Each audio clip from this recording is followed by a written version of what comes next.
سلام، من توی شهر تو فیلیپین زندگی میکنم. این ماجرا چند مدت پیش اتفاق افتاد، اما هیچ وقت نمیتونم فراموشش کنم.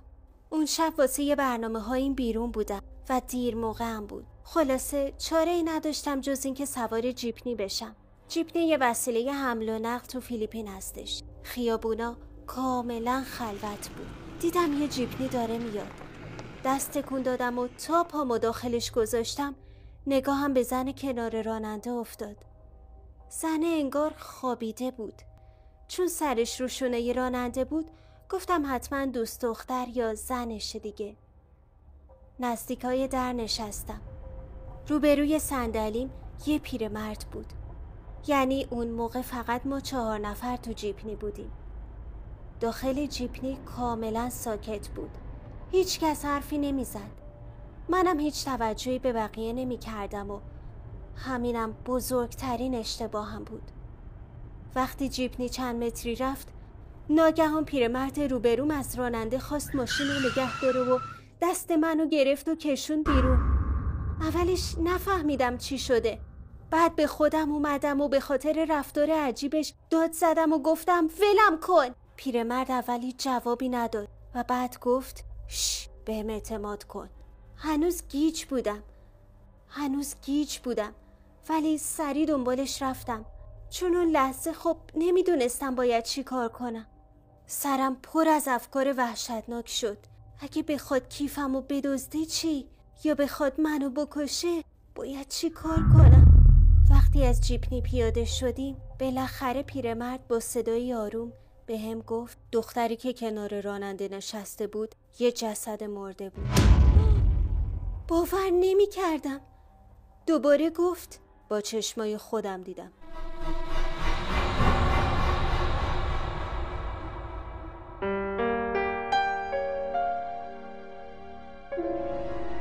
لبها و ناخوناش سیاه شده بودن.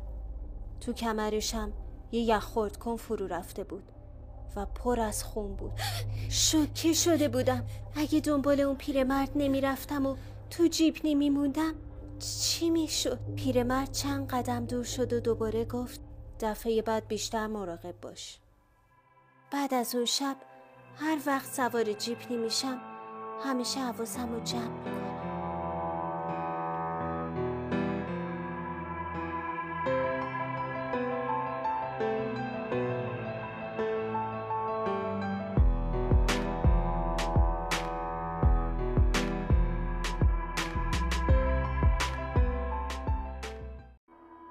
سلام، اسم من ادیله و این یه داستان واقعیه.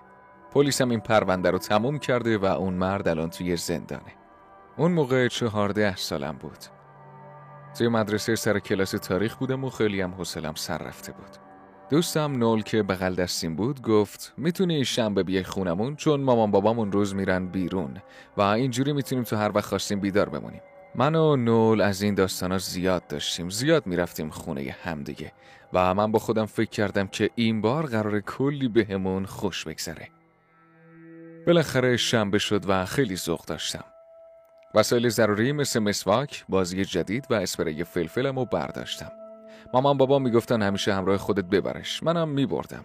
راه افتادم و بعد از 30 دقیقه پیاده روی رسیدم به خونه نول. وقتی در رو باز کرد یکم مضطرب به نظر می اومد. رفتم داخل و در رو پشت سرم قفل کردم که باعث شد بیشتر مضطرب بشه. ازش پرسیدم همه چی اوکیه و اونم گفت آره. نمیخواستم روزمون رو خراب کنم. بهش گفتم که ببین اینو خریدم، بریم بازی کنیم. انگار خیلی براش مهم نبود ولی گفت باشه. نیم ساعت گذشت. فقط دسته رو تو دستش گرفته بود و بازی نمی کرد. تلویزیون رو خاموش کردم. ازش پرسیدم چی شده پسر؟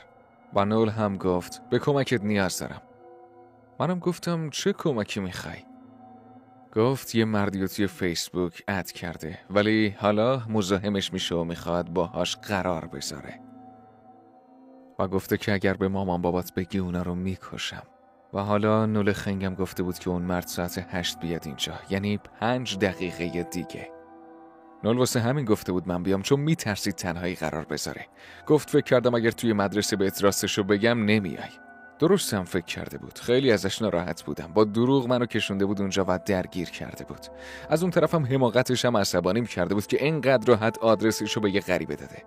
هرچند زمانی واسه دعوا نداشتم. بهش گفتم نگران نباش و اسپری فلفلمو برداشتم و نشستم روی مبل. ساعت 8 زنگ در به صدا در اومد. همونجا نشستم. گفتم شاید یکم دیگه خودش بره. ولی یکم بعد صدای خراشیدن اومد. فهمیدم داره با یه چیزی درو میشکنه که بیاد داخل. من و نول سری رفتیم تو آشپزخونه و شنیدیم که قفل در شکسته شد و یه نفر وارد خونه شد.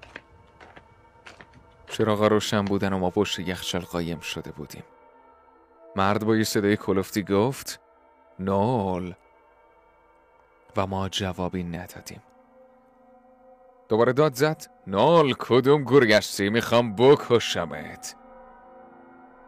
من یه نقشه داشتم. نولو از پشت یخچال هل دادم اونور. نول زور میزد برگرده. مردم با خنده داشت میومد سمت ما. تا نزدیک یخچال شد من پریدم و اسپری فلفل رو زدم توی چشماش. از درد داده زیادی کشید و پیچگوشتی توی دستش رو هوا میچرخوند. من پیچگوشتی رو گرفتم و یه ماهیتابه برداشتم و زدم توی سرش. از هوش رفت. طرف کت شلوار شیکی پوشیده بود و صورتش هم شیش تیغ کرده بود. ما به پلیس زنگ زدیم و فهمیدیم که اون مرد تحت تعقیب بوده و شکایت‌های زیادی به خاطر مزاحمت داشته. پلیس تو کیف اون مرد چند تا ابزار پیدا کرد که احتمالاً واسه یک کشتن قربانیاش استفاده می شده.